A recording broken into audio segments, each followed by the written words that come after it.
Good afternoon and welcome to David Farrington Park in New Zealand's capital for round 6 action in the ISPS HANDA Men's Premiership. Team Wellington hosting Canterbury United, the final game before Christmas, with both teams looking to finish the first half dozen rounds on a bit of a high. Team Wellington come into this game unbeaten, but they've drawn the last 3. Canterbury scored a late goal last Sunday to beat Auckland City 1-0 and chalk up back-to-back wins. Exciting contests normally play out when gold and black meets red and black, and today should be no different as Team Wellington and Canterbury United do battle at David Farrington Park. Here's Tom Schwartz coming out to lead his Canterbury United side out, and joining the two teams today is you can see there in the Team Wellington kit, number 25, I think that's Alfie Hale, 7-year-old son of Scott, and right of screen in the white shirt just coming into picture now, that's his cousin Ethan Hales, who's come down from Gisborne to be with his cousin and extended family today,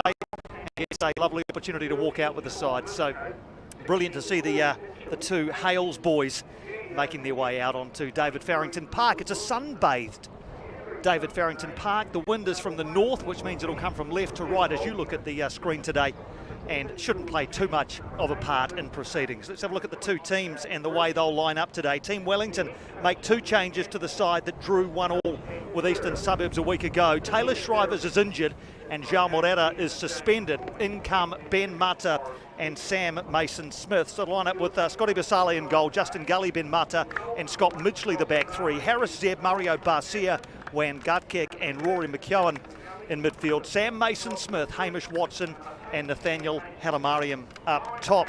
The subs, Liam Wood, Sam Dewar, Owen Barnett, Alex Policevic, and reserve goalkeeper is Keegan Smith. For Canterbury United, just the one change to the side, unsurprisingly, that beat Auckland City a week ago. That's injury enforced. Lyle Matheson has popped a shoulder. He's not available today. His place in the starting 11 is taken by Ed Wilkinson. Started against Auckland City last weekend. Danny Knight is in goal. Andrew Storer, Tom Schwartz and Sam Field are the back 3. Sean Liddickett, Corey Mitchell, Yuya Taguchi and Edward Wilkinson across midfield. Seth Clark just in front of them.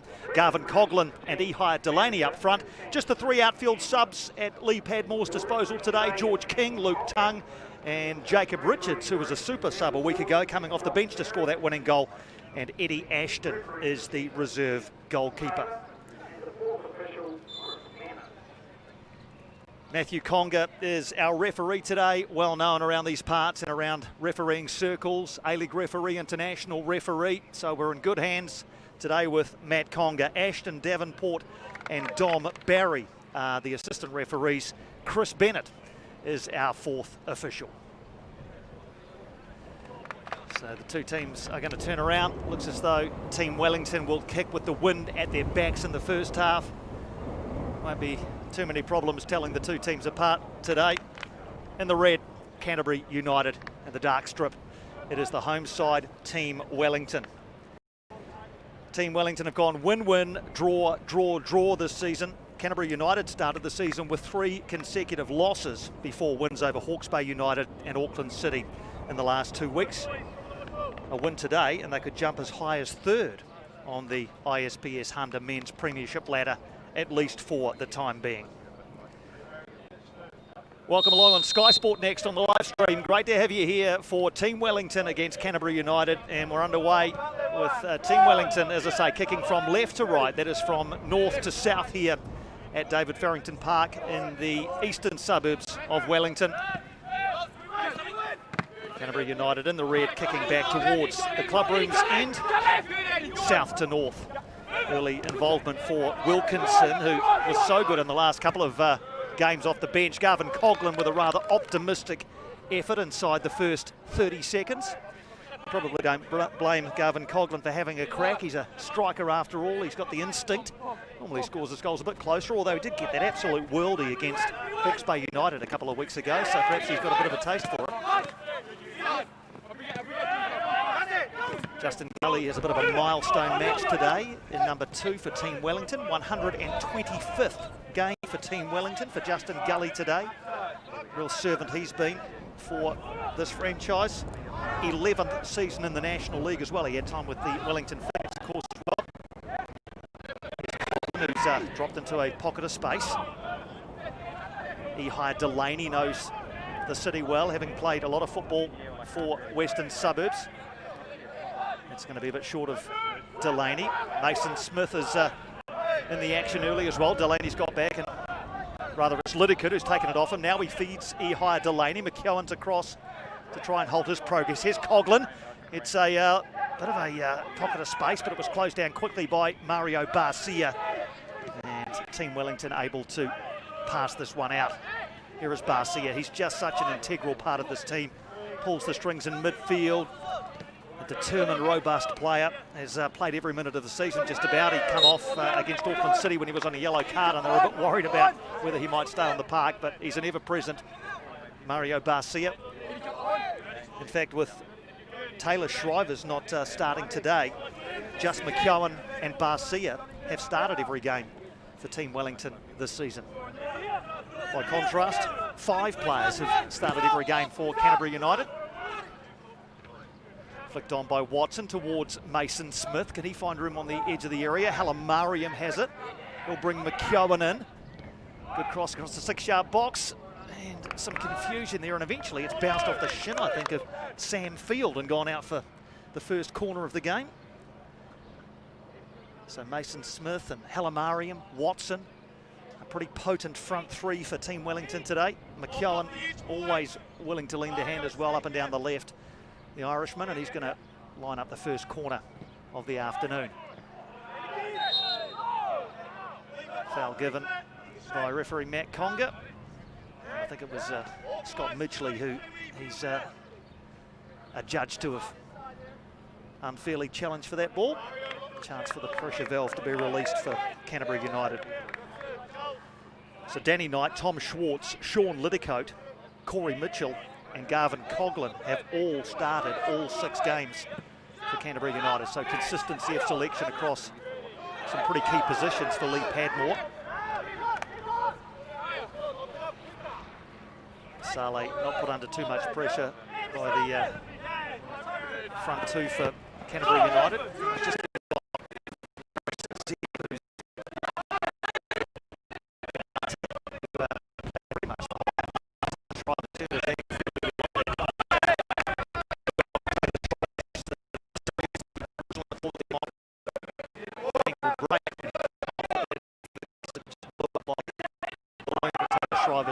we're told will be back in contention to play in the new year. Of course, the Christmas break comes after today, and we're not back in action until the 9th of January. So by that stage, Taylor Shriver's will be well and truly ready to go again. Storer and Watson together. Now that'll be a good battle to watch today. A couple of fairly robust characters who don't give an inch to any opponent. That one rolling past the byline for a goal kick, so I guess we can chalk that one up to Andrew Storer, who seems to have changed his shirt today. He's been wearing 13 for most of the season. He's now taken over the number 4 shirt. Stephen Last was assigned that shirt at the start of the season. I believe he's headed back overseas, so Andrew Storer says, well, I'll take the 4. It feels more like a defender's number, perhaps, than the 13. Maybe there's some superstition there. Schwartz calmly back to Danny Knight as goalkeeper. Hasn't conceded in the last 2 games. Danny Knight, the 3-0 win over Hawke's Bay and the 1-0 victory over Auckland City. There's Taguchi now, the Japanese player, looking for Wilkinson. He's going to line up a shot, Wilkinson. And Scotty Basali saw that one coming from a long way out and was never really troubled, but good intent from Canterbury United early. Coughlin and Wilkinson have both had shots, albeit into the wind and albeit reasonably tame efforts, and fairly straightforward for Basale to deal with. Here's Mason Smith, who hasn't started a game since round 2 against Hawke's Bay United here when he was substituted at half-time. He has come off the bench in the last 3 matches. Sam Mason Smith gets the start today with João Moreira suspended. I understand that suspension is for 3 weeks. He and Adam Thomas red-carded last week for what appeared to be a pretty minor altercation, but from what I understand, they've both been given 3-week bans, which is a blow to both sides, both Moreira for Team Wellington and certainly Adam Thomas for Eastern Suburbs, big parts of their respective sides. Here's McKeown. Cleverly evades a would-be defender in Clark. They'll come out right through a gully. Garcia always involved. Mariam now looking to link with young Harris. Zeb. I'll come back to that because here's Coughlin now breaking forward, and it's that man Garcia getting in and getting a toe to it. He's kept it in, Garvin Coughlin, but he's surrounded by Team Wellington players. Foul by Taguchi, was it on Gully? They'll let things go, and Harris Zeb wins the throw. He formerly played for Canterbury United, 13 appearances last season for Harris Zeb. Youngster out of Burnside High School and the Coastal Spirit Club. He's come north to Wellington to try his luck and has found himself in the starting 11. As I say, a debut last weekend and a second successive start for him today. He thought about pass back to his goalkeeper. Instead, I'll go forward through Zeb. Now Mariam, who's got a bit of space, quickly shut down though by Taguchi. Good open field to this game early. Lidicote looking for a run on the far side, but dealt with by Midgley. He's been a very impressive defender, Scott Midgley, in the first few games of the season. McKeown into Mason Smith. Just misses his touch just slightly. Gut kick. Another who's impressed in his debut season at this level. One gut kick.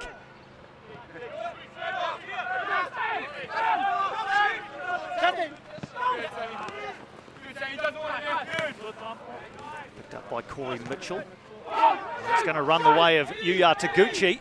He looks and sees Wilkinson. First opportunity perhaps for Wilkinson. His touch a bit heavy.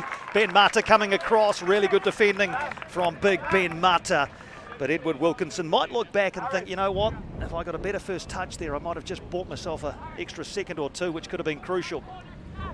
Upshot is a throw for the visitors. Lidicote into Delaney. Clever little back heel to Wilkinson. Back to Lidicote. Bangs it into McKeown, and Garcia comes through on Wilkinson again. They've done well to hold on to it in the meantime, Canterbury United, but it is hacked clear by Team Wellington. And Tom Schwartz, this vastly experienced central defender and captain for Canterbury United, just calms things down at the back.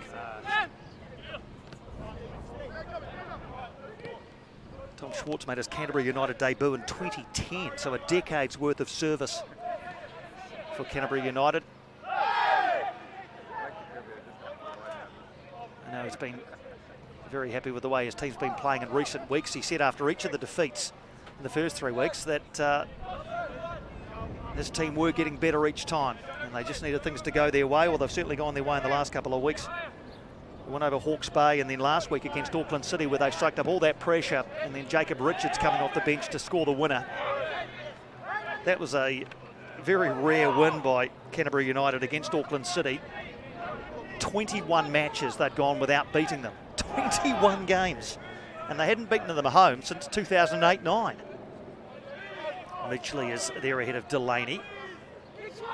Sale calmly controls and then drills it forward towards Mason Smith, and it's over the top of him. He was touch tight with Schwartz.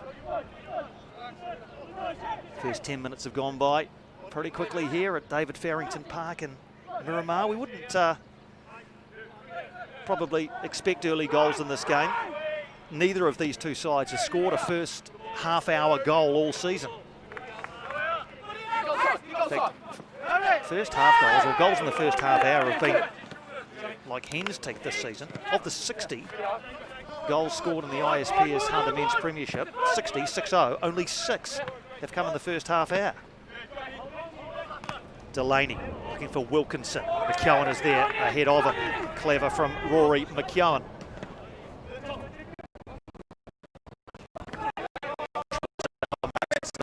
Playing momentarily to the referee about the nature of the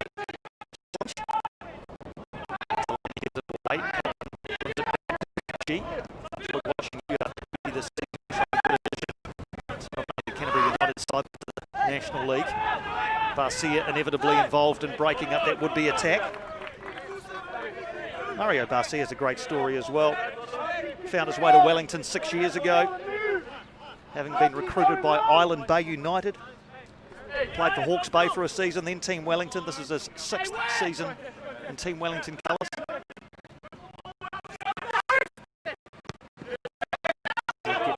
bite at it, or does he? Because Coughlin's nipped it. Can't find Clark though. Gut kick and stride away with that familiar running action of his. It's given up though, and now Liddycote faced by McKeown. Gut kick there as well. Liddycote pushes it round McKeown. Can he collect on the other side? Can. Goes past Midgley, pulls it back, and Ben Mata with the last ditch defending, but Sean Liddycote going past 2 or 3 would-be defenders then. Still there for Canterbury United.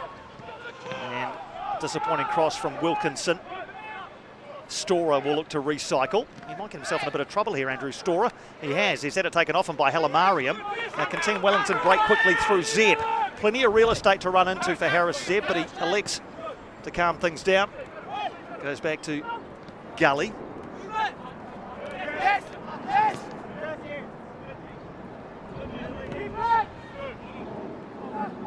It's an impressive run forward by Sean Liddycote a moment or so ago. Now, Taguchi saw Basale off his line. I think Scotty Basale just lost where his goal was there for a second, because that one was flying well wide of the goal frame. He thought, well, I don't want to look silly, so I'll pat it aside. It wouldn't have gone in, but Scotty Basale wasn't taking any chances. Clever from Midgley.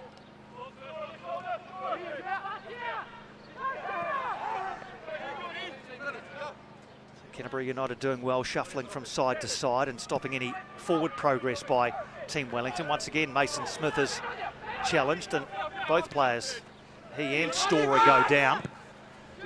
Play goes on to Gucci. Now Gully's got to get back and try and hold his progress, and does it pretty well. Justin Gully, that's good defending, good experience from a player who is playing game 1-2-5 today. Showed good pace, good experience, and quite a bit of skill as well to take that off the toe of Yuya Taguchi as he looked to break forward for Canterbury United. Edward Wilkinson needs a little bit of treatment here. The Green Island player plays for Green Island in months. 13 games for Green Island during the winter of 2020.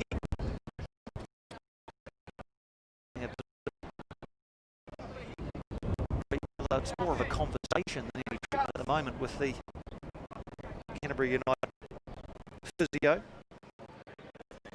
That's James McCormick out there. It could be James Dean, 2 physios listed. Not sure which of the Jameses that is. Wilkinson is walking rather ginger there, and I wonder whether there might need to be an early change for Canterbury United. I didn't see any signal given to the bench as far as a rotation of the hands to suggest a change needed to be made. The substitutes don't seem in any particular hurry to get up. George King, Luke Tongue, Jacob Richards all there. I think Wilkinson's going to have a chat to his coach, Lee Padmore, before they make a decision. In the meantime, Canterbury United will play on with 10 men. It'd be a real shame for Ed Wilkinson's first start to end so quickly. It looks like he's going to make his way back home, which is good news. We'll keep an eye on him. And hopefully the injury won't affect him too much. He doesn't seem to be running particularly freely, I have to say, Edward Wilkinson. So let's hope that he pulls up okay and is able to perhaps run off.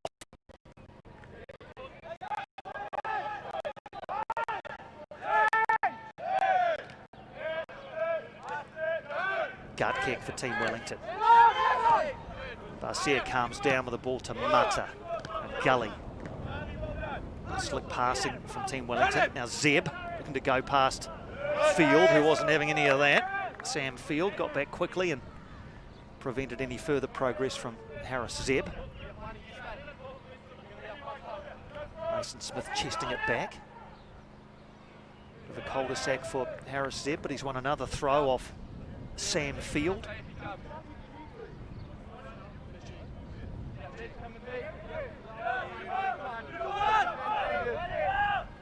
Gully sizing up options, chooses gut kick. Midgley is in space out towards the left, and he'll look to find McKeown with a nice chip pass. McKeown faced by Liddycote into Watson. Clever turn from Hamish Watson, but he ran into trouble. The second defender there taking it off and was Seth Clark. And now let's see how Ed Wilkinson shapes up. He's well back in the action. He's got a head of steam up, Ed Wilkinson, and Good, tenacious defending by Scott Midgley, who got back and did really well to defend there. Good to see Ed Wilkinson running freely. Looks as though the injury isn't quite as bad as perhaps it might have appeared at first look. More defending by Midgley. Zeb in midfield, can't find Halimariam. So that was encouraging for Ed Wilkinson, who gets the ball again now for the Dragons.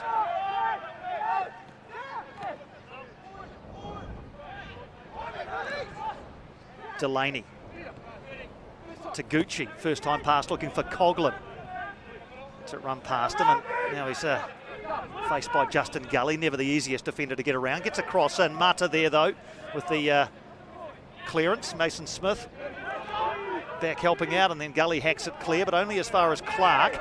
Canterbury United feel like they've had the better of the first 17 minutes here. Certainly have had the majority of possession. Schwartz gives it up though to Zeb.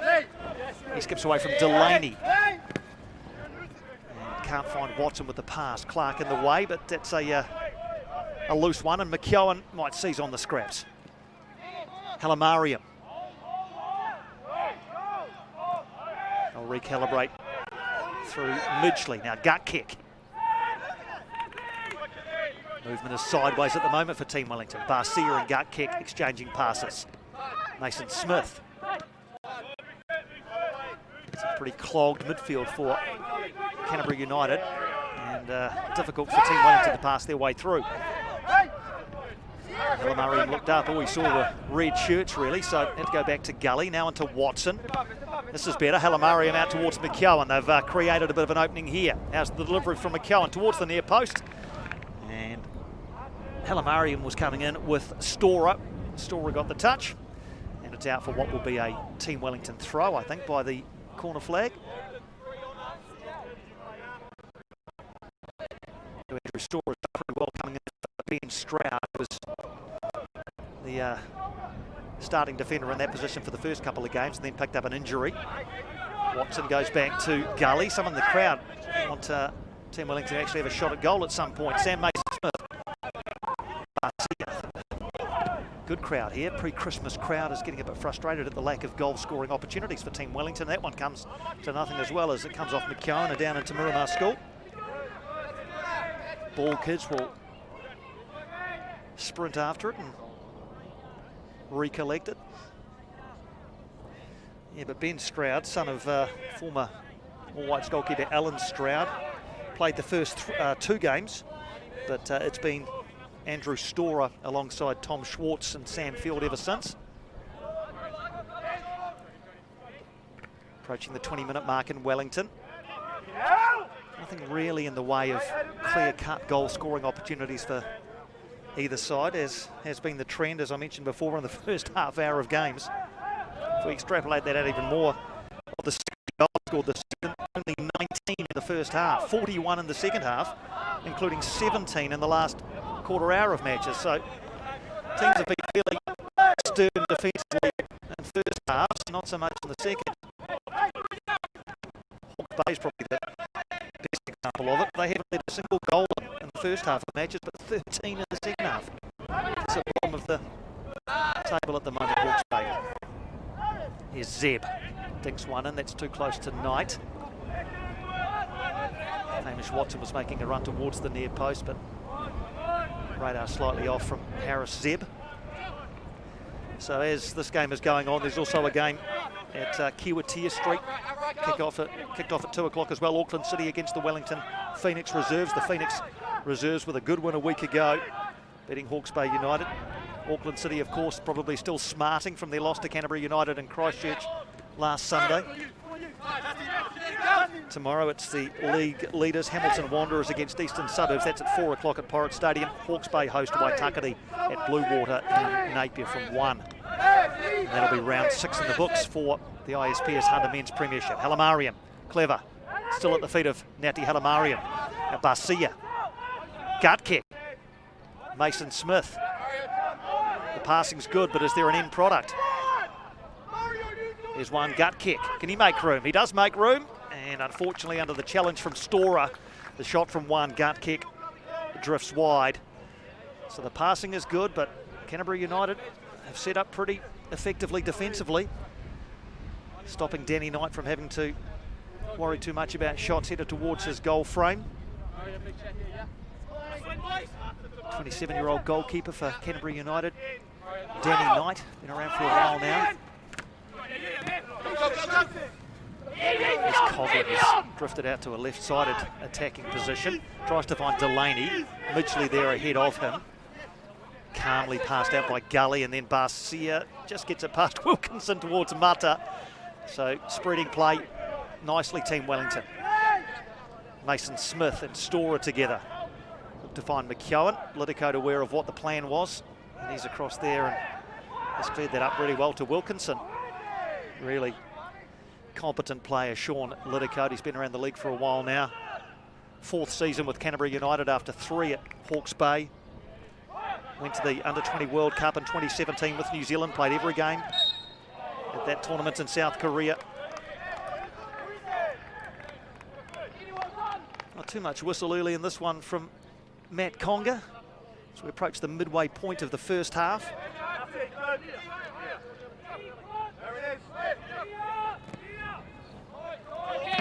Team Wellington look to go down the right again. It's broken up by Taguchi. Barcia, typically robust in there, over the top of Coglin, who gets back on his feet, the ball back, and finds a run from Corey Mitchell. And I thought that Gully was receiving in there, nothing given.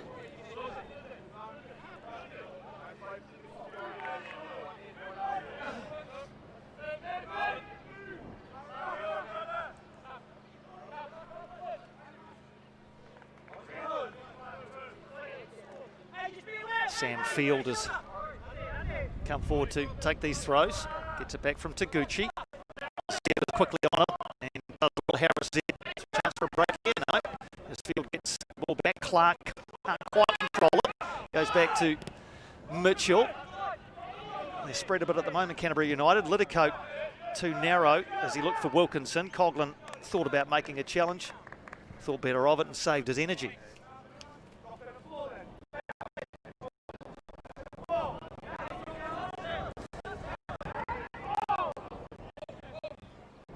Mason Smith using his experience well to chase that one down, brings McKeown in. Once again, there's no real option forward for Team Wellington. They'll go lateral, Midgley and Gatkick. And attempted pass from Midgley cut out. Once again, though, Canterbury United give it away. Just a bit of sloppiness at times in the first 24 minutes of this one. Gully gets a second bite at it. Gut kick. Barcia. Once again, though, there's not a lot of options forward.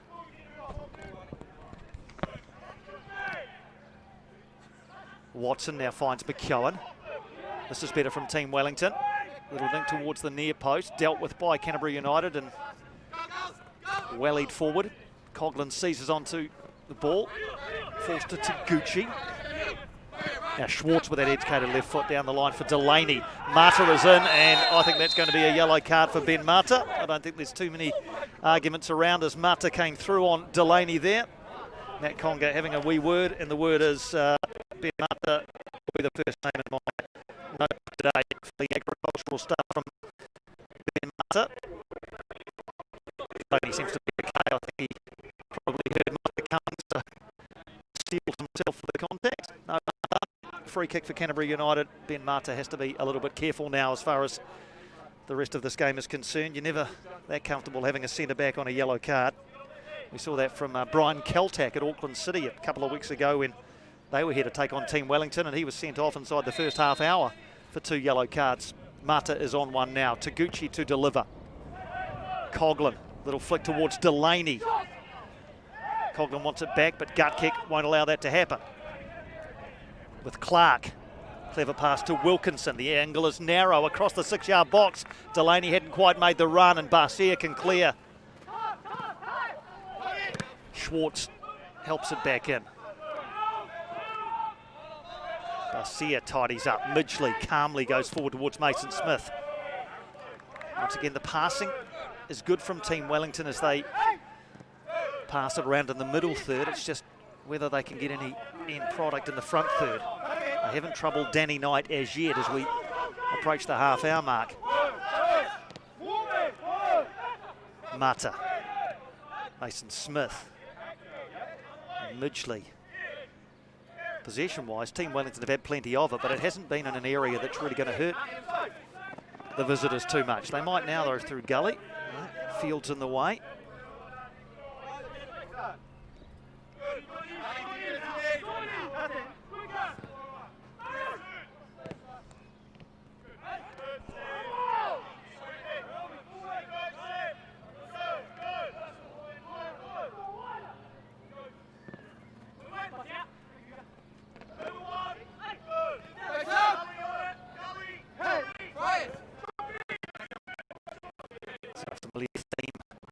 Continuing here with Team Wellington like a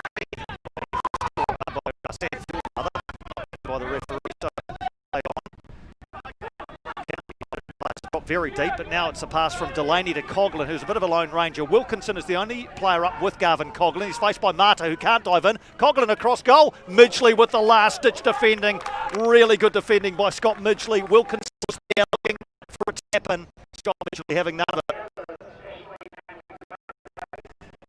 With Coughlin faced by Mata, who's on that yellow card, so knows he can't get too close. Across it went, and as Wilkinson approached, Midgley was there too. And behind it went for a corner, so really good defending by Scott Midgley, who's been a standout in the first half dozen games for Team Wellington. Might have wondered whether there was a spot for him in the side with the likes of Mata, Shrivers, Gully, but he's pretty much played every game.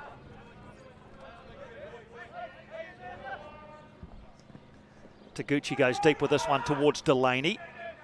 But Midgley, that man again, was there ahead of him. Help back in. And it's going to fall to Coughlin. First time ever from Coughlin. It sat up for him and there was no one in attendance from Team Wellington's point of view. So Coughlin pulled the trigger. Straight at Basile though, so maybe a bit of a dodge bullet there for the home side. You don't want to be giving Garvin Coughlin too many sights on goal. He's fairly prolific, as we know. 29 goals and 47 games for Southern United over the last 3 seasons. A couple already this season.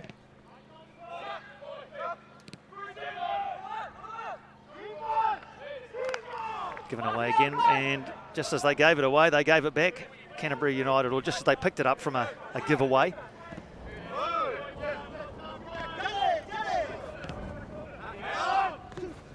We're hearing it's goalless at Kiwatia Street between Auckland City and the Phoenix after half an hour.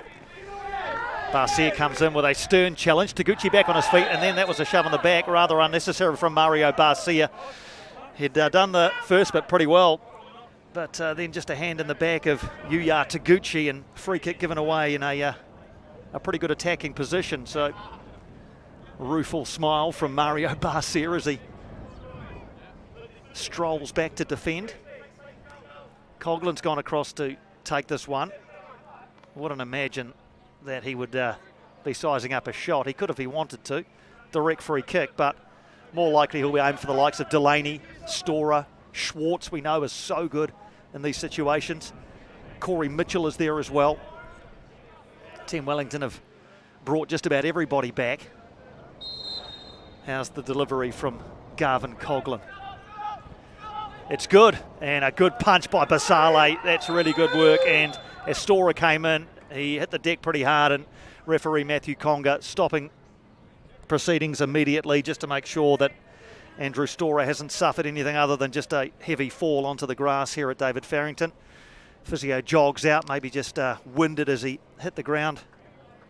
Andrew Storer, good punch by Basile to get rid of that delivery from Coughlin. Storer looks okay. I think he's just, as I say, perhaps had the wind knocked out of him for the meantime. Can't imagine it'll be anything that'll keep him from continuing. Made a fairly stern stuff, although referee does want him to go off to the side to come back on again. Andrew Storer is heading in the other direction. Now he's understanding what Matt Conga wants from him. So it's one of these funny old rules that you have to go off in order to come back on again. So for the second time today, Canterbury United down to 10 men just momentarily. Wilkinson seems to have fully recovered from the knock he took earlier. Hopefully it'll be the same with Andrew Storer, who's jogging now back towards halfway. Team Wellington might want to take advantage of the fact that Canterbury United are down a defender at the moment, although I don't seem in any particular hurry to get the ball forward, and Storer's back in the action now. You can see him top of screen there, jogging back onto the park. So 11 v 11 again. 31 and a half minutes gone in Wellington.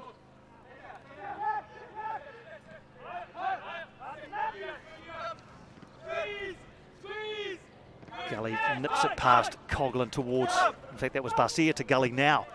Mason Smith. Watson's got a stretch.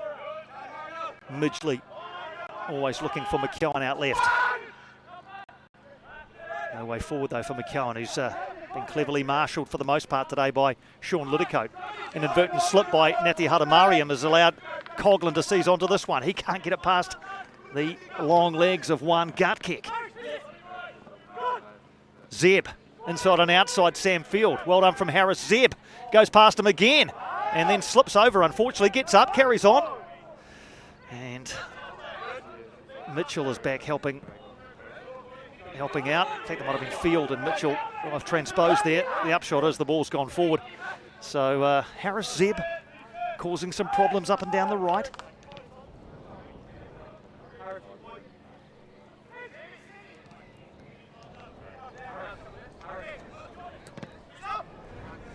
Scotty Pasali thinks, well, he's done so well the last time, I'll give him another crack. Well brought down by Zeb. He can't quite find the rating Gully, but he might want to throw here. He has. Great to see young Harris Zeb really up for this against his former team. I think that probably is fairly typical, that if you play against your former side, you've got that extra motivation to do well against them. I think if you have played for another side in the same competition, you probably look for the fixture list as to when those games might come up, and Harris Zeb, I'm sure, would have hoped that he was in the side by the time this fixture rolled around, and that's turned out to be the case. Here he is now on the ball with Mason Smith. Halamariam. He's sending back in the wrong direction. Little nutmeg there, and on Delaney. That one's aimed for McKeown. Won't get there. Lidicote in the way. Wilkinson. Now Lidicote's off on a run if Wilkinson can find him. Can't quite. Midgley's back.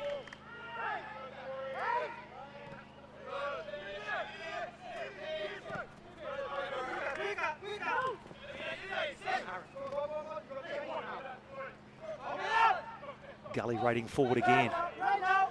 Decides that the right-hand side's the best way to go. Mason Smith into Watson. Just a little bit of space for Watson. Tried to poke it through towards Halamarian. Hacked away by Corey Mitchell.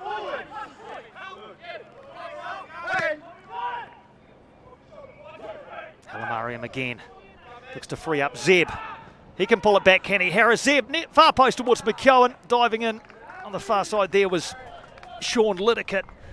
And as McKeown approached the far post, looking to tap that one in, didn't quite reach him, but good work again down the right-hand side by Harris Zeb. Across the 6-yard box. Lidicote there just ahead of McKeown to poke it behind for a corner.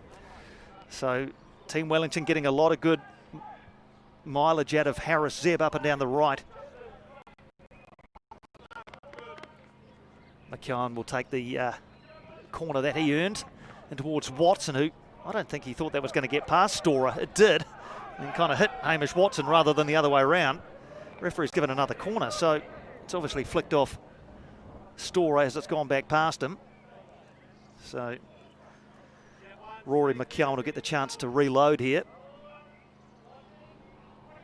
They're all assembled at the far post in a real knot there, Team Wellington. And it goes. Watson again gets the contact across goal by Halamariam.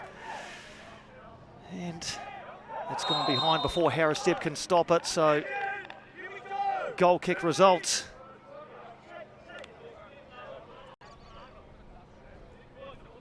So it's nearly but not quite for Team Wellington.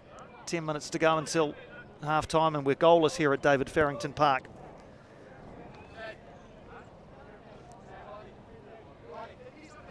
Up until 2009, of course, this park was Centennial Park. Wellington City Council agreed to change the name in recognition and as a mark of respect to David Farrington, and the Thursday just gone marked the 12th anniversary of his passing, December 17, 2008. Legendary figure around these parts, David Farrington. And I know the players really enjoy playing their football on the ground that bears his name. Look like handball from Coghlan as well. And what's the upshot is, no, the handball hasn't been given, but the shove in the back by Barcia has. So free kick for Canterbury United right down in front of us. You see the camera angle there. That one's too close to Scotty Basale. Our cameraman Isaac Lee doing great work up on the scaffolding.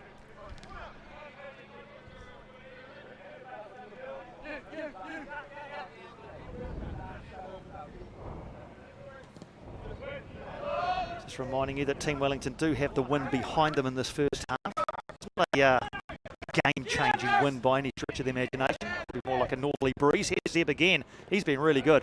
Field's in the way, but if I'm Team Wellington, I'm giving the ball to Harris Zeb as often as I can, and that seems to be the strategy at the moment. Often Rory McKeown is the main point of attack in wide positions down the left-hand side for Team Wellington, but they're getting a lot of change out of Harris Zeb. Of course, Jack Henry Sinclair started the season in that wide right role, and the good news is that he trained during the week. Come back to that in a sec as Schwartz goes to his knees to head that one away to gut kick.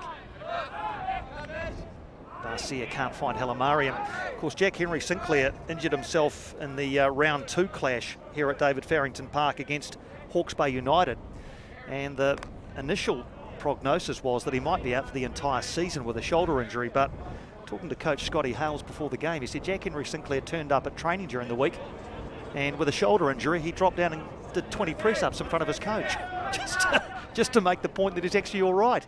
He actually wanted to play, I think, this week. So Scotty Hales said, well, let's not get too carried away, but let's see how you are after the Christmas break. So that's great news for Jack Henry Sinclair and for Team Wellington. He's such a big part of this team and a real attacking threat down the right, although Harris Zeb, deputising for him today, has done a pretty good job. Here's another good right-sided attacker in Sean Liddicoat. Seth Clark has it taken away from him nearly. Liddicoat's there and goes to deck. Mitchell. He sees Coghlan. Is that going to get over Gully? Probably not. Zeb keeps it away from Taguchi. Good calm work from Harris Zeb. Well played by Ben Mata. Bit of real estate perhaps for Rory McKeown. Instead they just calm things down again. Good patient football from Team Wellington. Gully and Zeb again. Good play by Zeb into Justin Gully. He keeps going until Corey Mitchell puts a stop to it all. Coghlan's lived a lot of the first half in that wide left position where he's perhaps not as familiar. And that might be another yellow card, or perhaps just a talking to for Harris Zeb. Fairly malicious foul, fairly cynical stuff, and it is going to be a yellow card for Harris Zeb, who joins Ben Mata and referee Matt Conger's notebook. So a couple of Team Wellington players now with yellow tickets alongside their names. Coghlan's just going to take a bit of time to get back up. Canterbury United physio's been fairly busy today. Just the right ankle there of Garvin Coghlan.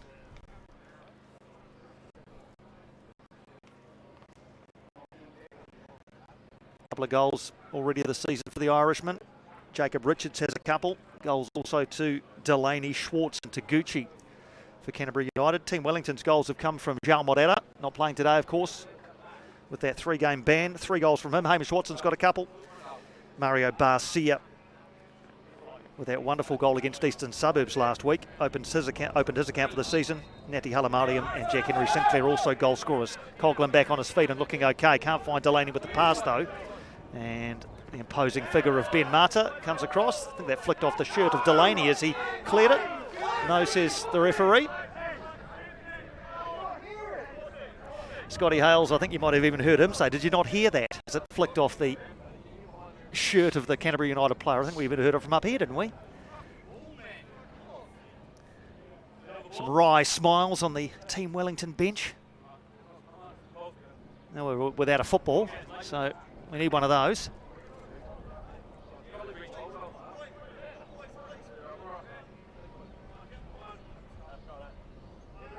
Well, we had none before, now we've got 2. So Sam Field's going to get us back underway. 4 minutes plus stoppages until half-time. We'll probably add a couple of extra minutes with the injury breaks we've had. No goals. It's been an entertaining game. That's acrobatic from Corey Mitchell to find Coughlin. Gully sprints across to try and close him down. Garvin Coughlin twisting, turning across to Mata, who gets it half away, then shinned upfield by Gully. Well played by Mason Smith, and Halamarian was hoping that Hamish Watson was off on a run through the centre forward channel. Wasn't to be. He'll now do some shuttles between a couple of Canterbury United players. He shoves Liddicoat off the ball, and that is something you'll see often from Hamish Watson, the robust nature of his play. Sometimes he gets away with it. On that occasion, the referee judging that was an illegal charge by Hamish Watson. Good to see he hasn't had any inclination to cut the hair just yet.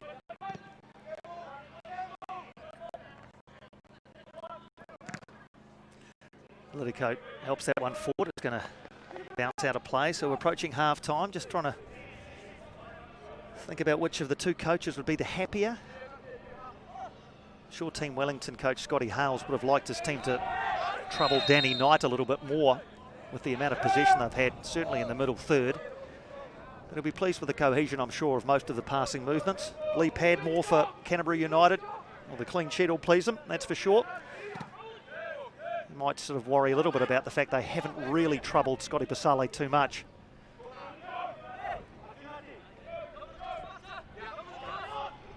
They will turn around with the wind at their backs in the second half, Canterbury United, although as I've mentioned a couple of times, it doesn't really feel like the kind of breeze that is going to advantage the team with it at its back too much. Nice day in Wellington now.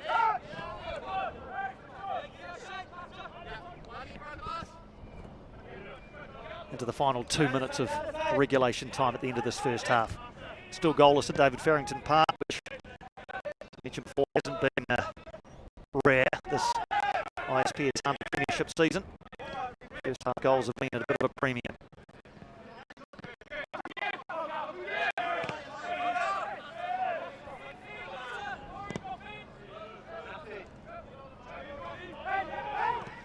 Mata, a clever pass looking for the run of Midgley. He's done well to keep that in, Scott Midgley. Uses McKeown. And they'll go all the way back.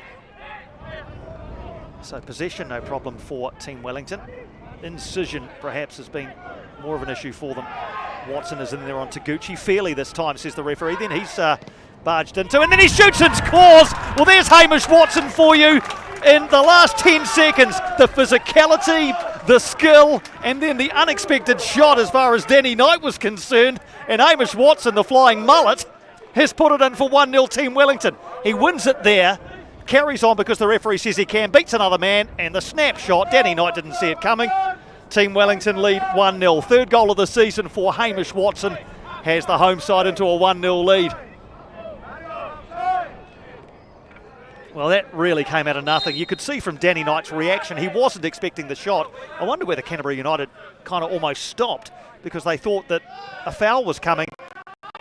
Hamish Watson went to Gucci, and as he hit the ground, Canterbury United seemed to stop for a second to say, hey, well, that should be a free kick. It wasn't. And they teach you from the moment you play football, when you're a 4 or 5 year old child, that you play to the whistle. And Canterbury United didn't. Hamish Watson did, carried on, beat another man, and then drilled one bottom corner. So Team Wellington into a 1-0 lead. First goal that Canterbury United have conceded for quite some time. They haven't actually conceded since Jordan Lamb scored that last gasp winner, or about 10 minutes from the end, when Hamilton Wanderers beat them about 3 weeks ago. Clean sheets in the last two, but they've conceded now. Fourth official has told us, Chris Bennett, there'll be a minimum of 3 extra minutes. We're just told that Wellington Phoenix have gone 1-0 up against Auckland City up at Kiwatia Street. So the teams from the capital both approaching half-time with 1-0 leads at the moment. I'm sure Team Wellington would love to double that as we head into the extra 3 minutes. Hamish Watson's just such a valuable player.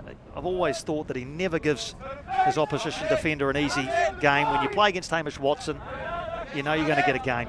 You're not going to get a moment's rest. And as I say, in that little 10 seconds, you found out everything you needed to know about him. Robust to win the ball, and then to hold off a defender, and then to surprise the goalkeeper with a shot from, let's call it 22 yards.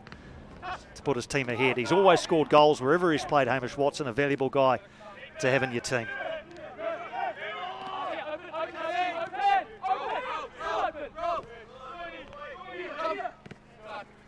Trick now for Team Wellington is to keep it at 1-0 as we approach half-time. Gully almost ran into trouble. Barcia was there to bail him out.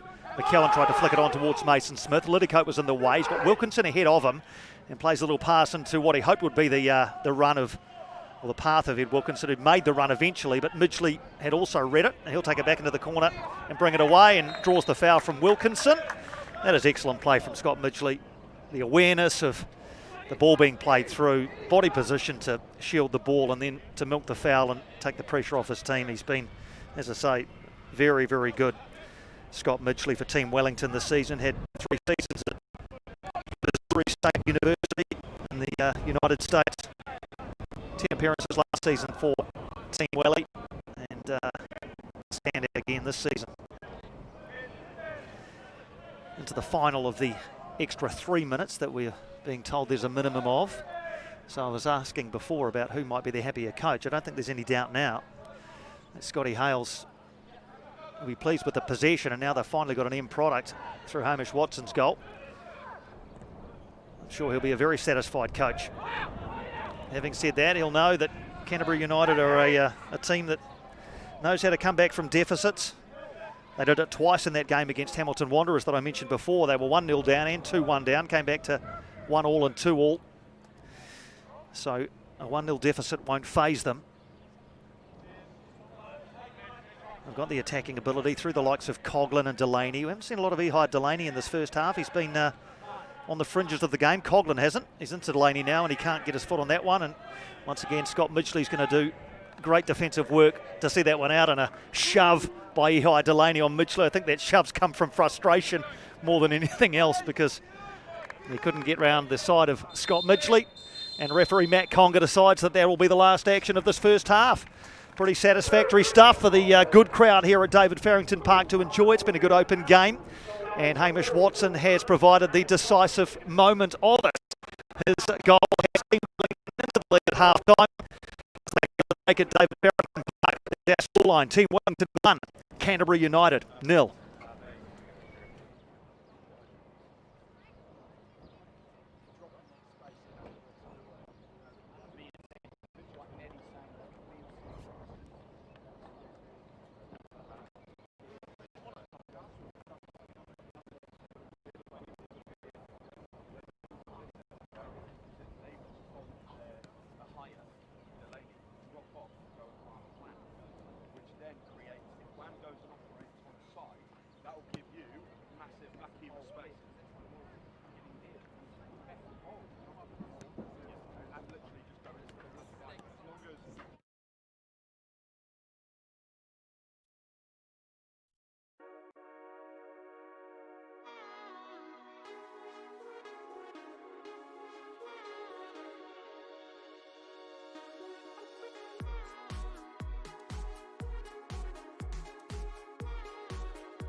Welcome back to David Farrington Park halftime here in this ISPS HANDA Men's Premiership Round 6 match between the home side Team Wellington and the visitors from Christchurch, Canterbury United.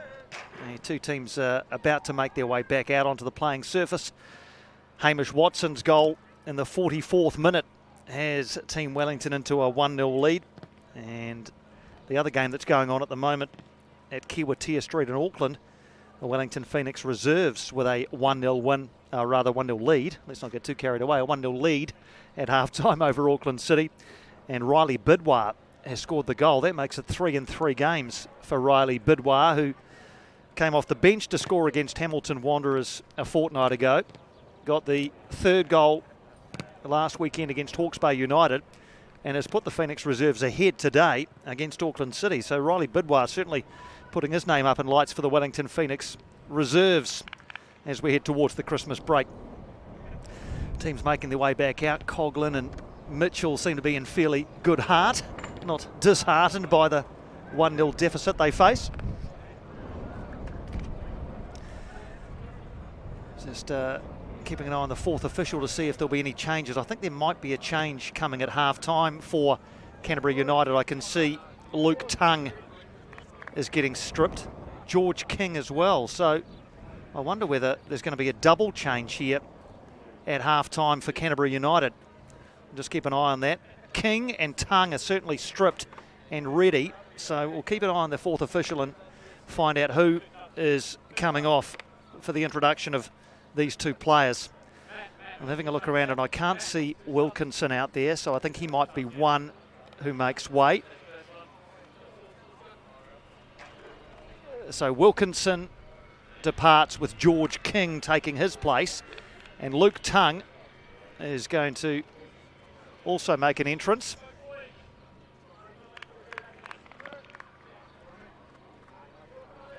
And he'll take the place of Sean Liddicoat, which is a real blow. I can't imagine that that's tactical. Sean Liddicoat was getting up and down. I'm just looking over towards the sideline, and both Wilkinson and Liddicoat are making their way to the bench, and both are limping. So I think both injury enforced those substitutions. I'm sure Lee Padmore would have wanted to save perhaps at least two of his changes for later in the game, but injury seems to have forced his hand. So Tongue and King into the action. Luke Tongue, the former Wellington Phoenix reserve player, and George King, the 26-year-old Englishman, are into the game for Canterbury United. No change for Team Wellington. Scotty Hale's happy with the way his team's playing and no injuries to worry about for the home side. Luke Tongue seems to have gone to into a straight swap with Liddicoat. He's going to go up and down the right-hand side. And George King has slotted into where Wilkinson was on the left-hand side of Canterbury United. In fact, he was up and down the right, wasn't he? So we'll just watch for the reshuffle and how it all plays out for Canterbury United. In the meantime, Team Wellington looking to double their lead early in this second spell. Gut kick to the goal scorer, Watson. Just a bit behind McKeown, who has to track back and get it. Gut kick heads out towards the right-hand side where Harris Zeb was so prominent in the first half. Gully as well. He cuts inside as his trademark. You'll notice when the likes of Gully and perhaps Midgley to a lesser extent break forward, it's Mario Barcia who drops back into that pocket just to play the holding role. He's, as I've said a couple of times, just such a crucial part of this Team Wellington side, Mario Barcia. Often he does the unseen work, but it's just so valuable. McKeown tries to float one in, cut out by Storer. Taguchi misses his touch, but then pokes it forward. Here's Zeb's first involvement. Halamarim across the box. Mason Smith pokes it in! Team Wellington double their advantage. 2 minutes into the second half. Sam Mason Smith, prolific during the winter, mainly on this park for Miramar Rangers, scores his first Team Wellington goal of the summer. Just a toenail on it from Sam Mason Smith, but that was all that was needed to divert it past the despairing dive of Danny Knight. Sam Mason Smith opens his account and gives Team Wellington a 2-0 lead. Exactly what the doctor ordered for Team Wellington early in this second half. So Sam Mason-Smith joins his old mate Hamish Watson on the score sheet. And with little more than 2 minutes gone in the second half, Team Wellington double their advantage. Good work down the right-hand side again, and the cross from Halimariam was a teasing one. Danny Knight knew he couldn't come and get it. Sam Mason-Smith in that poacher's position that he's been so effective in over the years for various different sides.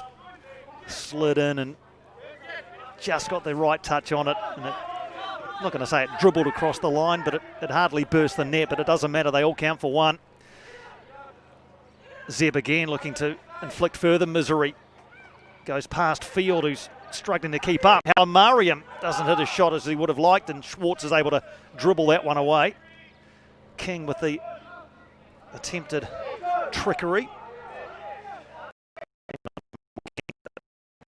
Throat. Dragons come away with it though. And it skims off the head of McKeown. It was aimed for Coughlin.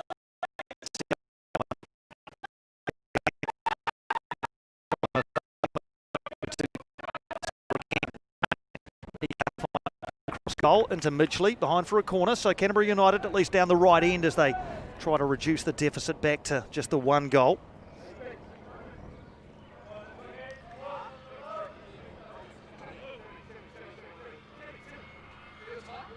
Sam Mason-Smith with 20 goals in the win. It is. United corner taken. One-handed punch from Scotty Basali. That's a bit of an alpha move, just punching it with one hand.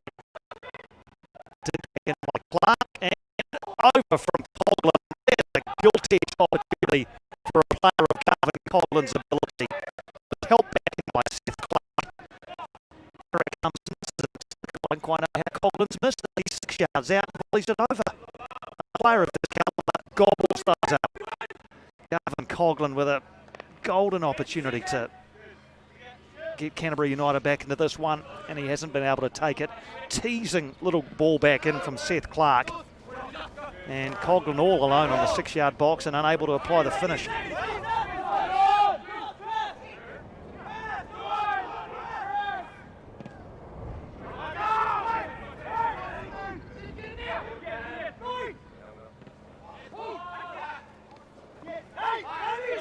Mason-Smith, he's got a bit of a taste for it now. It's amazing what a goal can do for you. Not so that he wasn't up for it in the first half, but that goal gives you a bit of a spring in the step. You know no one can take it away from you. Here's another man with a spring in the step, Hamish Watson, nicking that one back, getting away from Mitchell. Hamish Watson, what's he got left? Hamish Watson, he runs into a cul-de-sac. Seth Clark, well, there's calls for handball against Seth Clark, and then eventually it's the foul, and Hamish Watson raises the hand in acceptance of that. That's what I mean about Hamish Watson, the fact that you just don't get a second's rest. Schwartz bangs it long, looking for the run of Coughlin. Midgley in the way, gut kick. Nips in to get that one. That's great play from one, gut kick to pick up those scraps.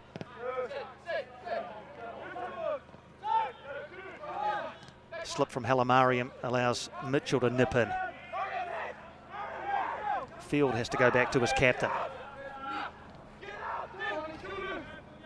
No need to panic for Canterbury United just yet. We're only 6 minutes into the second half. They've got plenty of time. Wouldn't want to concede again, though. Harris Zeb running right down the middle. Corey Mitchell with the half foot in. It's Watson again. Hamish Watson. This way, that way. Can't beat Knight. Hacked away by Tom Schwartz. Bit of afters there with Hamish Watson involved, but they'll carry on. McKeown.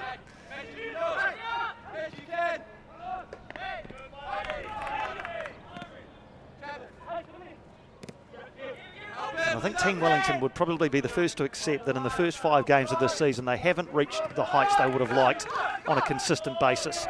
But today might just be the day that they perhaps put a team to the sword.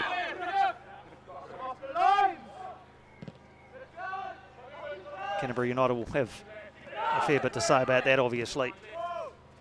But there just seems to be, certainly since they scored that goal, which I know was only just before half-time, there seems to be a vigour and an enthusiasm about Team Wellington today, which hasn't necessarily always been there this season. Good to see them with some cohesiveness and some end product as well.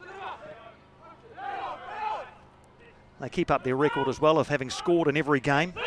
Canterbury United shouldn't lose heart. They've scored in 4 of their 5 matches so far. And now they've scored again, have they, Taguchi? That would have been an absolute screamer from Yuya Taguchi. As that left his boot, I thought that was destined for the back of the net. Ball comes in, drilled in by Delaney. Snapshot from Taguchi. That would have been an absolute belter. Just the wrong side of the post for Yuya Taguchi. He's already scored 1 goal this season, just about doubled his tally.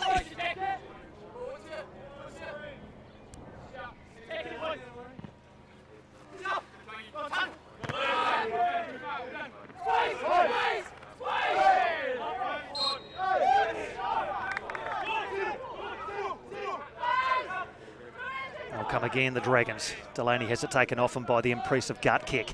Helped on by Mason Smith towards the equally impressive Harris there. He beats one man, can't beat the second, who was Corey Mitchell tracking back. Taguchi looking for a run from Delaney, which didn't really come. Scotty Basale able to come out to the edge of his area and safely gather. Alex Policevic is warming up not far from our commentary position, so it might be that there's a change coming for Team Wellington, although it all seems fairly cohesive at the moment. I wouldn't imagine Mario Barcia would come off. And one gut kick has been keeping Alex Policevic out of the side, so I can only imagine it might be a swap in there, but gut kick's been good too. That was a robust challenge by Stora. We heard it from up here. Both players go away uninjured, which is the happy part of that. Scott Midgley just dusts a little bit of dirt off his shin pad. Halamariam trying to twist and turn away from Mitchell. Wins another throw.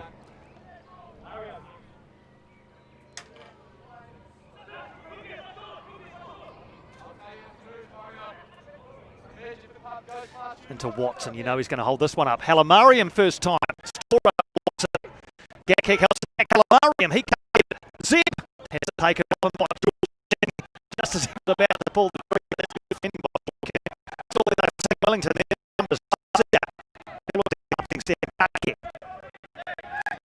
He's been a very effective player for Team Wellington. Midgley makes a very big mistake, but then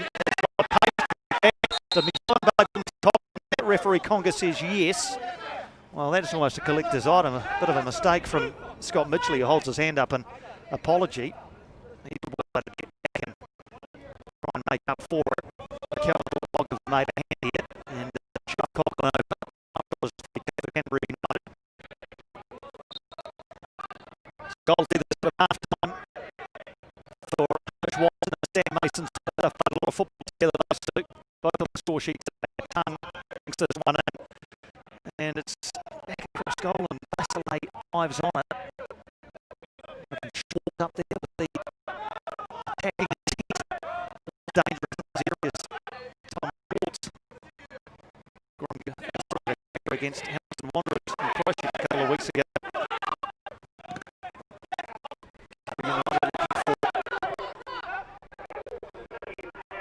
Way back into this game. We're hearing news from Kiwatia Street of an Auckland City equaliser, 1-1 there now between they and the Wellington Phoenix reserves. Scott Midgley and Garvin Coughlin having words there. Everybody seems to want a word with Matt Conga. He's decided that this will be a free kick in an area that George King will be fairly effective in a delivery sense. Plenty of men committed forward for Canterbury United. Can King deliver into an area populated by the likes of Schwartz and Stora? It's a good delivery too, but Ben Mata with the crucial header off his head and behind for a corner. Good defending from Ben Mata, who gets the high fives from teammates. He's done well. And for Taylor Shrivers, who's been an ever-present this season until that ankle injury a week ago. Ben Mata, an able deputy. In fact, the two of them have played side by side for large parts of the season. Corner taken by Canterbury United. Far post, and this time it's Mason Smith with the header away from Garvin Coughlin. McKeown sprints across and does really well to keep that in. That is excellent work from Rory McKeown.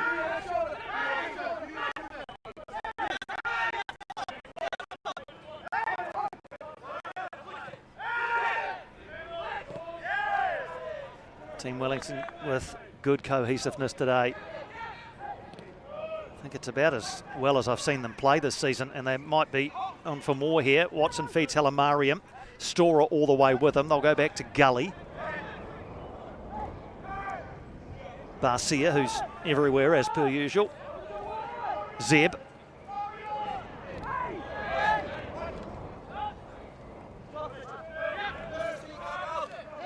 Midgley looks up and sees Watson, decides instead to feed gut kick.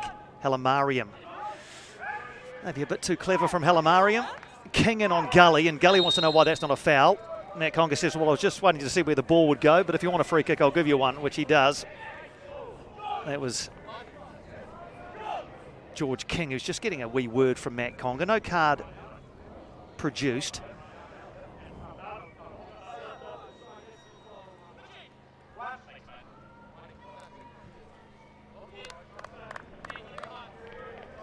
Fairly pleasant sort of a Saturday in Wellington, all things considered. The breeze is nothing more than that, just a breeze. Flags are fluttering. When Gutkick is going to take his leave, Alex Policevic into the action for Juan Gutkick, who's again put in a really, really good display over an hour here, replaced by Alex Policevic, Wellington Olympic captain during the winter. A little interchange of passes. Mariam can't get there though, and Field gets it clear. So that'll be a straight swap with Policevic dropping into the middle of the park where Gutkick has been, alongside Mario Barcia. It's the first substitution for Team Wellington today. It's a fairly inexperienced bench, actually, that Scotty Hales has to call on. Alex Policevic, by far the most experienced. Owen Barnett, who's only made his debut this season. Sam Dewar, who would be making a Team Wellington debut, I believe, if he comes on. And Liam Wood is the other substitute. So not stacked with experience. McKeown towards Mason Smith, but Danny Knight nice and loud in his call. Tom Schwartz able to watch that one go safely into his keeper's gloves. This is help forward now. Can Coughlin get away from Mata? Well, it might get to Basile before anybody, and it does. He just wellies it up into the Wellington sky. Mitchell wins the header. King helps it back. Off the head of Mata. Delaney and Basile. Basile just a step ahead of Ihaya Delaney.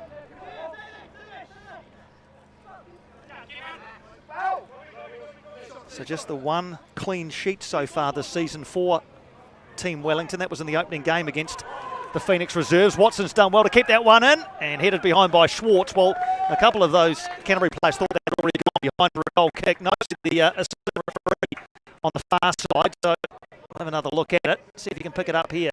I think Hamish Watson gets that one before it goes behind. Yes, he does. Corner results.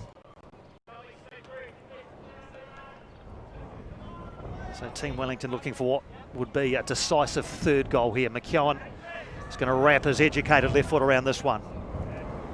Delivery is deep, it's too deep, and Barcia is going to scurry across and look to recycle.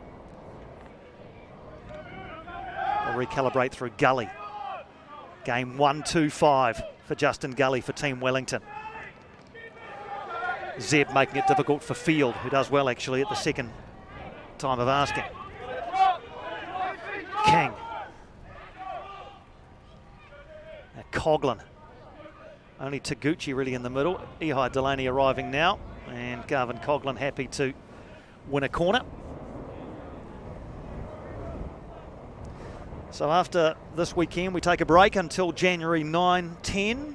Canterbury United in action on Saturday the 9th, not far from here. Fraser Park out on Lower Hutt, they take on the Phoenix. Team Wellington are at Porritt Stadium to face Hamilton Wanderers on Sunday the 10th. Good corner by Canterbury United. It was Storer arriving at the near post, and he appeals successfully for another corner. Luke Tung has taken over set-piece duty for the meantime for the Dragons. I would certainly make it interesting. Tung sizes things up again. This one's a lot deeper.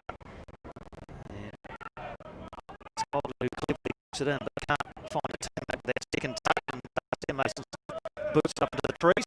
The kind of ball that come back until you go up there and have a look around during the off-season. It's one of the perils of David Farrington Park, is the surrounding shrubbery that gobbles up footballs. Coghlan in the thick of the action again, wins another corner. He is a dangerous player. You have to think if Canterbury United are going to get back into this one, he will have significant involvement in that. George King has gone across to deliver this one left-footed. Delivery has been good from set pieces from both sides, actually. Team Wellington with some more defending to do. Scotty Basale again, confident with the punch. It's out to Tung, who can't control it at the first time of asking, but does the second time. Nice ball to Coghlan, but Barcia is there to step in. Mario Barcia and Luke Tung together. And it is Barcia who wins that battle. Free kick against Luke Tung. And Team Wellington's defence can take a breath.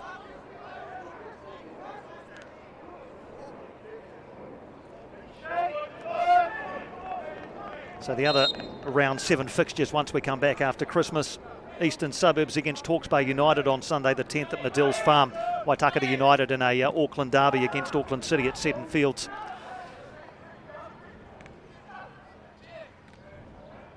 So if the result was to stay like this, Team Wellington would leap above Hamilton Wanderers, at least for the meantime, to the top of the table.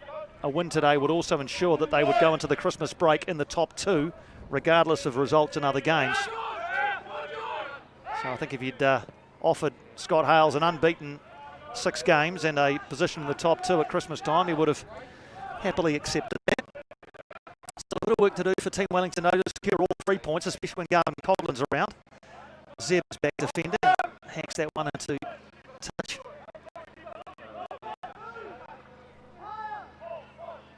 It's Coghlan again, he seems to be the target for any kind of Canterbury United attack. Luke Tung. Seth Clark. Clark lines up a curling effort. Basile wasn't sure, and I wonder whether that was the Philip Curto dive that was made popular by the Phoenix, or former Phoenix custodian. He left his feet, Scotty Basale. I think he was pretty sure that was missing. You could see what Seth Clark was trying to do, to wrap his left foot around that and curl it past Scotty Basale. Nothing doing. And the sheet stays clean for Team Wellington's captain.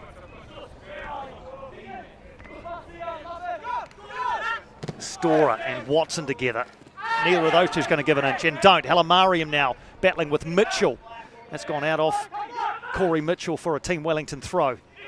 Mason Smith, who's been a bit quieter in the second half, goes down under challenge. A fair challenge, says the referee. Schwartz runs away from Halimariam, who slide tackles him unfairly, says Matt Conga. He thought he got the ball, might have also got the leg of Tom Schwartz. Free kick for the Dragons.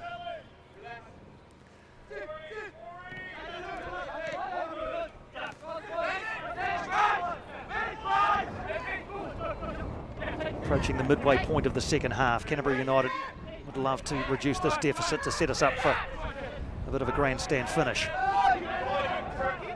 Clark up, the referee says play on. Here's George King. They're going to unleash. Doesn't get time to do it just yet. Delaney. Tung. Now Seth Clark. McKeown has tracked him all the way back. Clark's still there though, and couldn't get a decent cross in. Man goes down in the area, appeals for a penalty, not given by Matt Conga. It's Delaney who hit the deck there. Under challenge from Barcia, I think, and referee was unmoved. Coghlan, faced by Gully. Good battle that. Across towards the far post. No one had gambled, and referee Matt Conga now just wants to have a quiet word to Alex Policevic, who states his case. Matt Conga hears the case and says, well, let's just carry on, shall we?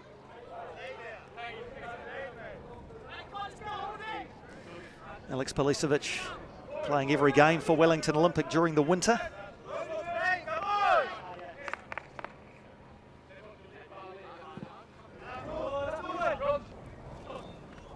Flicked on by Halimariam well to Mason Smith.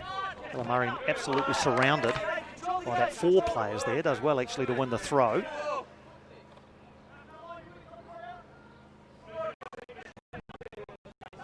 Another change for Canterbury United. I think we're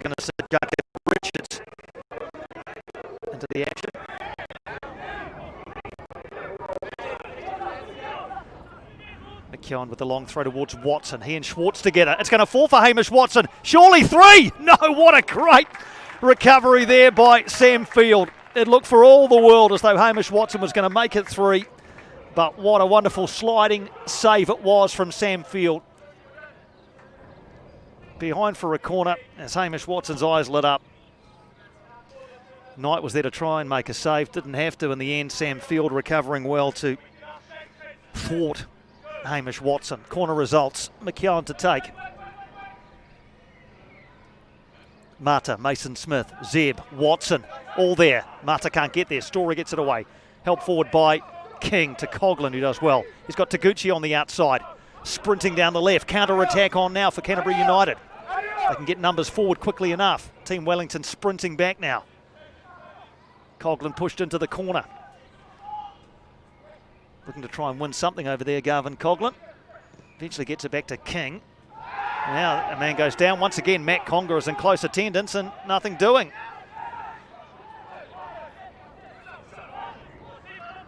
Mitchell and Delaney together. It's away by Policevic. Bench.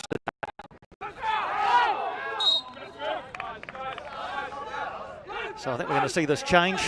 Third and final change for Canterbury United. Lee Padmore is rolling the dice again, and it's going to be 20-year-old striker Jacob Richards into the action. Ihai Delaney takes a seat.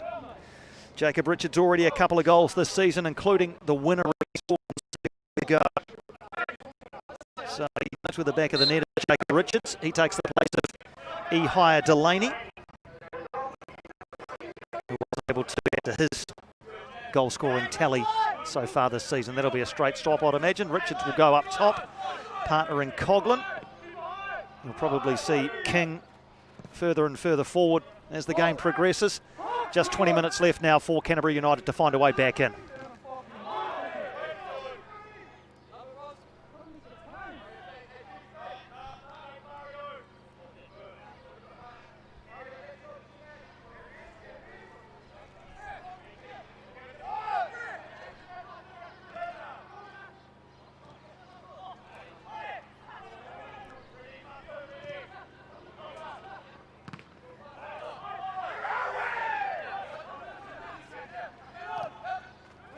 Forward by Mitchell towards the new man Jacob Richards, who's got fresh legs but not fresh enough to haul that one, and he managed to stay on side, which was the first part, but just had a bit too much work to do to try and haul that one in. Sam Dewar might be about to get a Team Wellington debut here. He's been summoned back to the bench, and I think we are going to see Sam Dewar, the Miramar Rangers player, into the action for the last 20 minutes or so.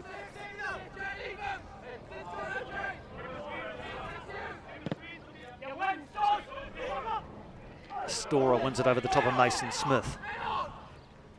Clark is harried back towards his own goal. Danny Knight under pressure by Watson and gives it away to Policevic. McKeown. Halamariam. Policevic just loses where the ball is momentarily, but retains it. Midgley can't find his mark. Storer is set upon by Mason Smith, and he came back from an offside position in doing so, Sam Mason Smith. So offside, free kick for Canterbury United. Time running out for the men from Christchurch.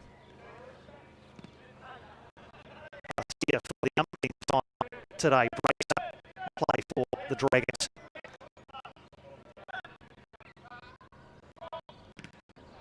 Coughlin gives it away. It's not like him at all. Policevic is dispossessed by Taguchi. Forward towards Richards. Midgley mops up. Oh, not a great clearance by Basale to Richards. He squares it back. Taguchi, and it's saved by Basale and then belted over by Coughlin. Well, Scotty Basale went from villain to hero in about 7 seconds there. Gave the ball away to Jacob Richards. There's the clearance, straight into the path of Richards. Richards looked up, good calm play by him. Back to Taguchi, great save by Basale, and Coughlin couldn't convert the rebound. We are going to see Sam Dewar into the action, and it is Mario Barcia who, again, has put in an extremely impressive shift for his side today. Mario Barcia makes way for the final 17 minutes or so. And Sam Dewar has got some friends and family here by the looks of things. A Team Wellington debut for him in 13. But a really good chance again for Coghlan. He's had a couple of good opportunities and he's been good in general play, Garvin Coghlan, today, but when the chances have presented themselves, the volley that went over and then that one, he would, I'm sure, back himself to score at least one of those and probably both of them.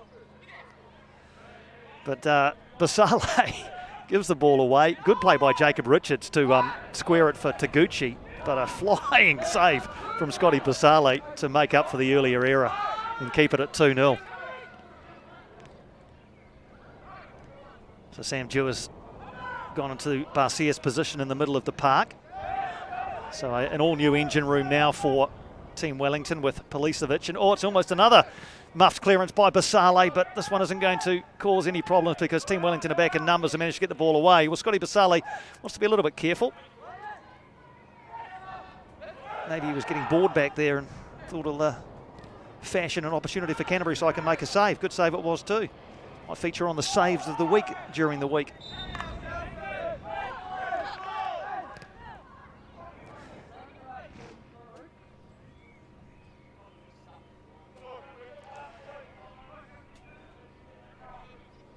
Coghlan gets away from a would-be challenge. Another opportunity for Canterbury United, doesn't know. Mata's in the way, doesn't find its way to King.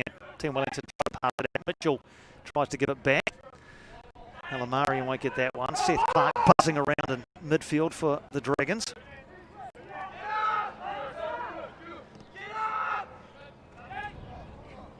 Half an hour gone, second half here. As I mentioned earlier in commentary, the last 15 minutes have been fairly productive for just about every side this season. 17 goals this season in the last 15 minutes of matches. So, given those stats, you wouldn't expect it to stay at 2-0. It might not, because here's Hamish Watson, surely now!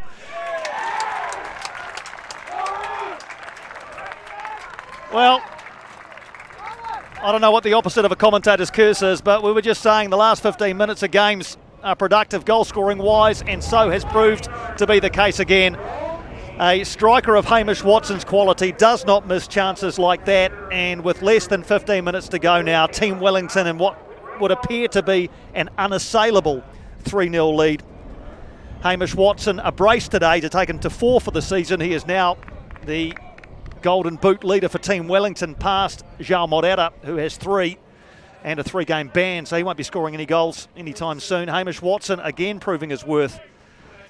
A defensive mix-up really, though, from Canterbury United, who were the architects of their own demise there. And Hamish Watson, one-on-one, unlikely to miss. He had that opportunity a short time ago that was blocked by Sam Field. That time, though, he used his physicality and his skill, and he is now out there hat-trick hunting.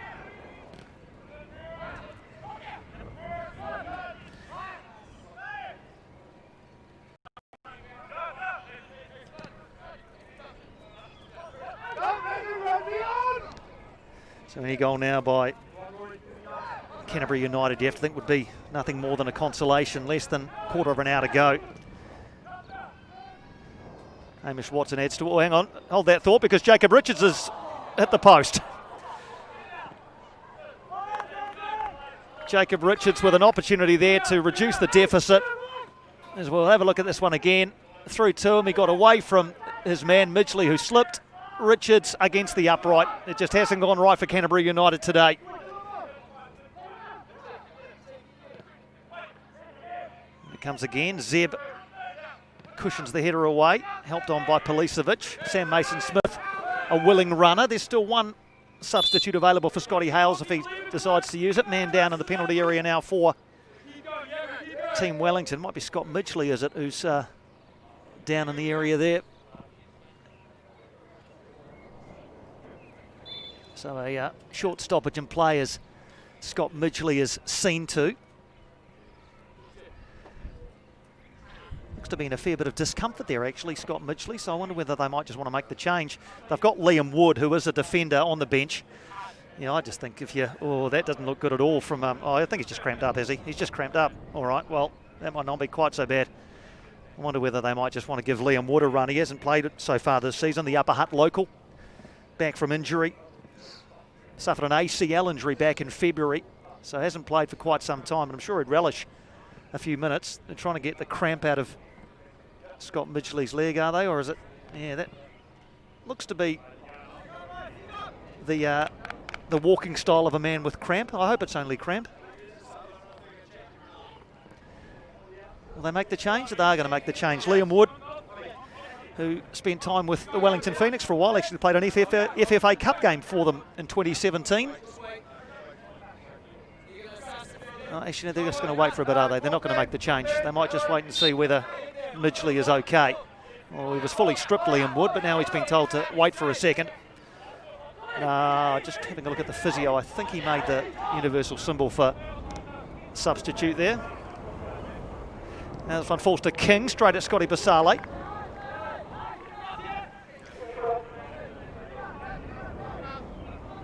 Again, Liam Wood is going to the touchline, and I think they are going to make that change. There's no real need to keep Scott Midgley on at 3-0 up.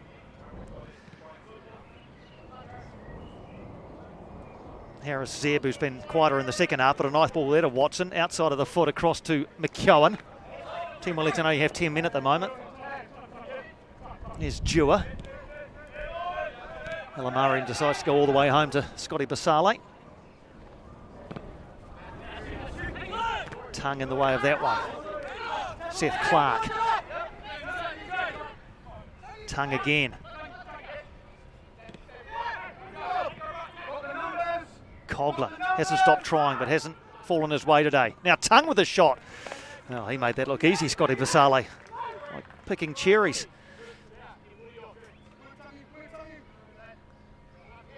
So a bit of a mixed bag for Scotty Basale today, but he's made some really good saves. He's been a little bit inconsistent perhaps with some of his distribution, but at the end of the day he'll take the nil, no doubt. There's a fair amount of protest here because Team Wellington want to make the change. Canterbury United wanted to take the throw quickly. Here is the change. Liam Wood is into the action. He'll go across to the right-hand side of the back three. Justin Gully jogs across to the left. So great to see Liam Wood back out there. Grew up in Upper Hutt and hasn't played since that injury back in February. He probably thought that might be it for him in 2020, but with only a week and a half or so until the end of the year, he's back in the action. Great to see Liam Wood in there. And let's hope it's just cramp for Scott Midgley, who again has put in an excellent shift. Here's King. He's going to make space for the shot. King, again, straight at Basale. Well, they're firing them in, Canterbury United. But they're now inside the last 10 minutes.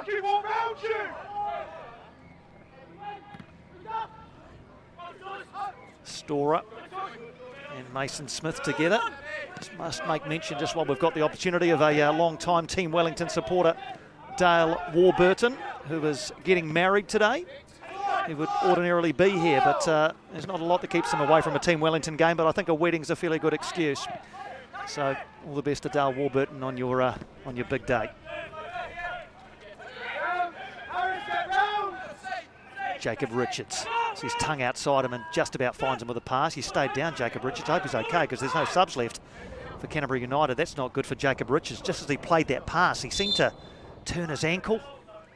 And now he'll have to get a bit of treatment here. That doesn't look good for Jacob Richards. He, as I say, just as he played the pass, he collapsed to the ground and is holding that right ankle. Lee Padmore has already cleared the bench, so he can't bring anybody on, and he looks in a fair degree of discomfort there, Jacob Richards.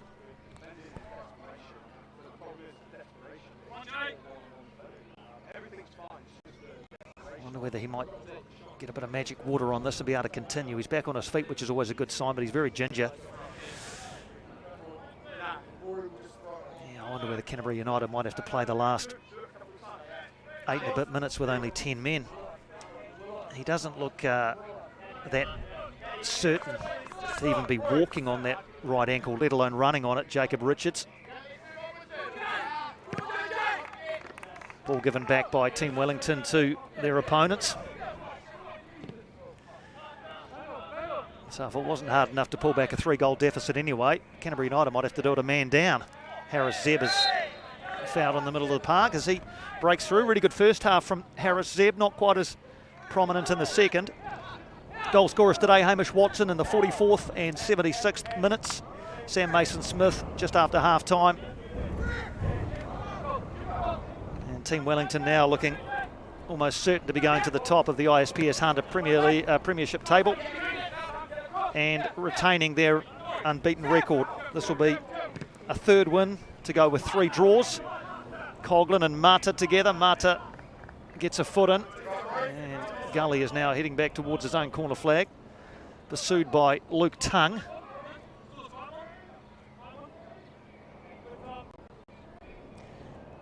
The ball will come out of there eventually, I'm sure. It's just a matter of who it comes off last.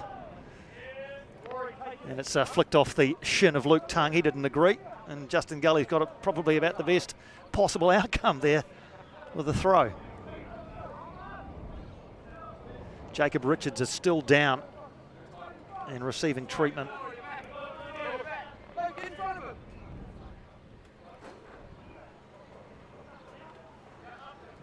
I think he might have even taken the boot off now, which is never a very good sign. Now here's Taguchi trying to win something. What he wins is a corner for the Dragons. You've got to give it to them. They've kept going. They haven't given up at any point. But it feels very much now as though they're going to go away empty-handed from Wellington today. They'll stay near the bottom of the table. Corner eludes everybody and will be a goal kick. So Canterbury United on 6 points at the moment. Hawke's Bay United can't go past them. They're on no points after 5 games. So even if they were to get a result tomorrow against Waitakere, that wouldn't take them anywhere close to Canterbury United. Waitakere also on 6 points, but with a better goal difference. Canterbury United's goal difference will go to -6 if the scoreline stays like this. Waitakere's is +1, so they'd have to have quite a heavy loss, Waitakere United, to Hawke's Bay tomorrow if they were to drop below. Canterbury United. So yeah, a bit of work to do for Lee Padmore and his coaching team in the post-Christmas segment of the ISPS HANDA Men's Premiership. Into the final 5 minutes in Wellington.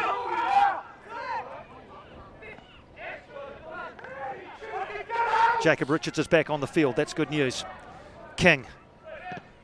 Is it taken away from him by Policevic? Mason Smith is a willing chaser. Schwartz is back ahead of him.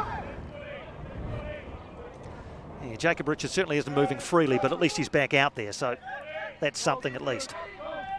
Field's going to ask him to chase after this one, and he's offside. Ordinarily, he might have had a chance of catching that, but you can see he's really not moving very freely at all.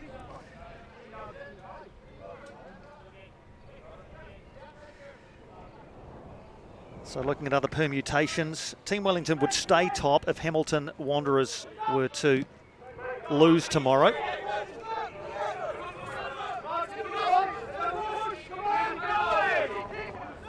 We're just hearing that Auckland City are 3-1 up now against the Phoenix, so that will move them up to 10 points on the table. So for the meantime, they'd go into 3rd spot.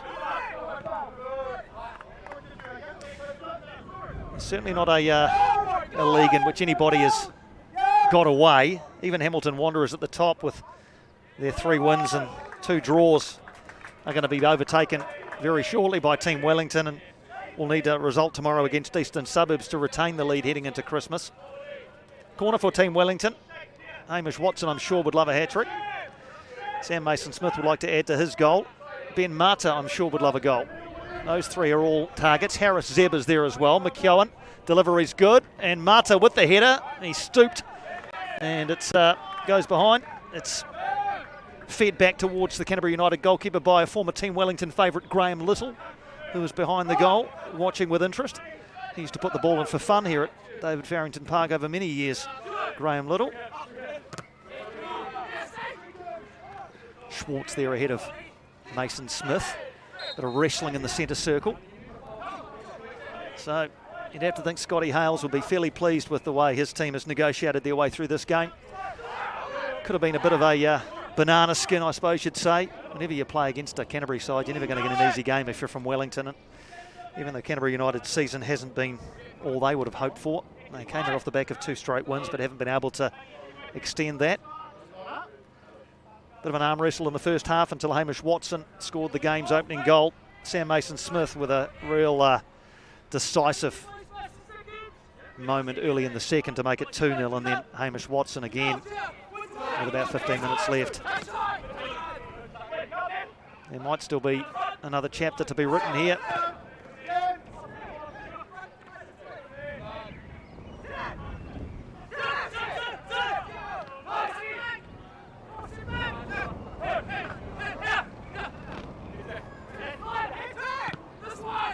Coughlin still looking for work, still looking for an elusive goal. And it goes to George King. King between players and in the back of the net for George King. So they have scored one, Canterbury United, and George King's keen to get going.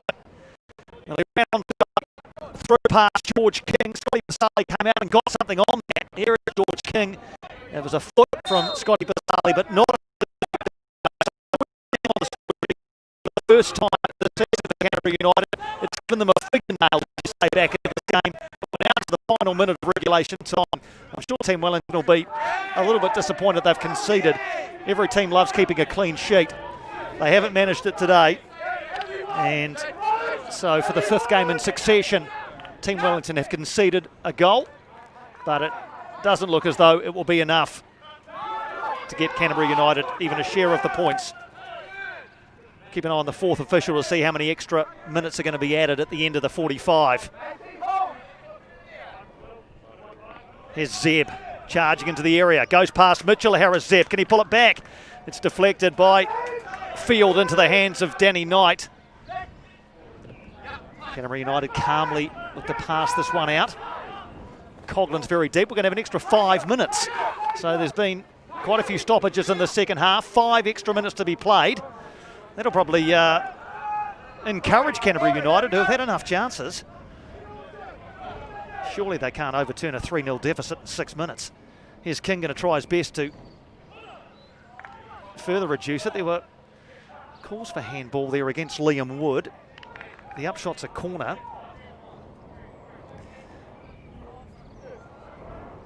So King's late goal has given Canterbury United just a skerrick of hope here. They've thrown everybody forward. Team Wellington have got everybody back. Basale's going to again use that punch of his, but it only deflects it behind for another corner. So George King, the goal scorer, will sprint across and deliver this one left-footed. Just about every player is in the penalty area. The only ones who aren't are Danny Knight, who's on halfway, and Luke Tung, who's just outside. And I guess the corner take to George King towards the near post. Good strong header away by Mata. Harris Zeb just hacks it forward. Danny Knight's all the way up to halfway playing sweeper-keeper. They've got it out to Coughlin. He can score from these positions. Garvin Coughlin, and just about did again. Well, we saw that a couple of weeks ago against Hawke's Bay United from just about that position. Curling it into the top corner at Park Island. That one was a lower shot, and from Team Wellington's point of view, it went the wrong side of the post.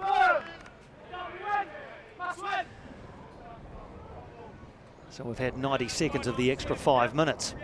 They've become a slightly nervous 5 minutes for Scott Hales, Stu Widdowson, and the coaching staff of Team Wellington. McKeown steps in and battles away. Tackles flying in. That one rebounds to Policevic, who can't get a foot on it initially. Liam Wood just hacks it clear, only as far as Field. Rare foray forward by Sam Field. He finds Coughlin. Trying to win something for his side, Canterbury United. Not that time, as Zeb and Wood in combination get it away. Probe out towards the right-hand side again, will they? Still patient from Canterbury United, but time is certainly their enemy. Here's Taguchi. Mata is across and gets it clear. Still some running in the legs of these Canterbury United players, including Coughlin. Tries to get it past Haramariam. And the shot! What a save by Basale! Well, he knew it was coming. Garvin Coughlin was always going to try and twist and turn and fire that one towards the top corner. Let's have another look at this. It's well worth it. As Coughlin swiveled, got the shot away. Basale with the big strong right hand to repel it. So they've asked some questions late in this game, Canterbury United, and they might have a couple more here. Taguchi, though, with a pass he'd probably like to have back. Good save by Scotty Basale. And Garvin Coughlin, well, he's just so dangerous from all sorts of positions, the Irish striker. Scotty Basale needed all of his big frame to keep that one out.